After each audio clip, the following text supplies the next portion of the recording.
কার্যক্রম নিষিদ্ধ আওয়ামী লীগের প্রতিষ্ঠা বার্ষিকীকে কেন্দ্র করে সতর্ক অবস্থানে রয়েছে পুলিশ। মাঠ পর্যায়ে আইন শৃঙ্খলা বাহিনী ও অন্যান্য রাজনৈতিক দলের নেতাকর্মীদের মধ্যে সংঘর্ষের আশঙ্কা করছে আইন শৃঙ্খলা বাহিনী, আর তাই অপ্রীতিকর ঘটনা এড়াতে প্রয়োজনীয় সতর্কতামূলক ব্যবস্থা নিচ্ছে পুলিশ সদর দপ্তর।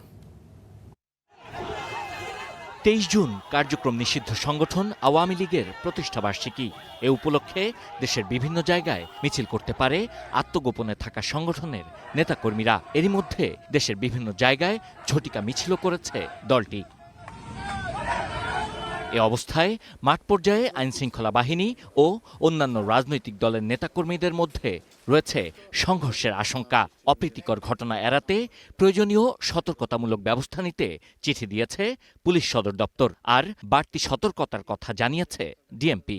23শে জুন একটা দলের প্রতিষ্ঠা বার্ষিকী, তো আমরা সর্বোচ্চ সতর্ক অবস্থায় আছি। আমাদের পুলিশি যে কার্যক্রম সেই আলোকে আমরা নতুন করে পরিকল্পনা, নতুন করে নিরাপত্তা চেকপোস্ট এবং অপারেশন এটা আমাদের অব্যাহত আছে এবং এটা থাকবে।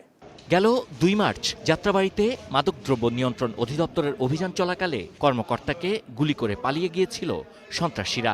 সেই ঘটনায় ৩টি আগ্নেয়াস্ত্র সহ ৩ জনকে গ্রেপ্তার করেছিল পুলিশ। ওই সময় উঠে আসে ওয়ারি এলাকার পুলিশের তালিকাভুক্ত শীর্ষ সন্ত্রাসী সজল ওরফে অটো সজলের নাম। ৩ মাসের চেষ্টায় অবশেষে ৩ সহযোগী সহ সজলকে গ্রেপ্তার করেছে পুলিশ। পরিবহনের হেল্পার বা এই টাইপের, কিন্তু তার আড়ালের কাজটা হচ্ছে সে সন্ত্রাসী মাদক ব্যবসায়ী। 4টি ম্যাগজিন, 77 রাউন্ড তাজা গুলি, 59 গ্রাম হেরোইন, অপরাধমূলক কর্মকাণ্ডে ব্যবহৃত 4টি বিভিন্ন ব্র্যান্ডের মোবাইল উদ্ধার করে জব্দ করা হয়। পুলিশের ধারণা, উদ্ধার হওয়া অস্ত্র দুটি পুলিশের লুট হওয়া অস্ত্র। সজলের বিরুদ্ধে হত্যা, মাদকসহ রয়েছে 11টি মামলা। Sabbir Ahmed, star news, Dhaka.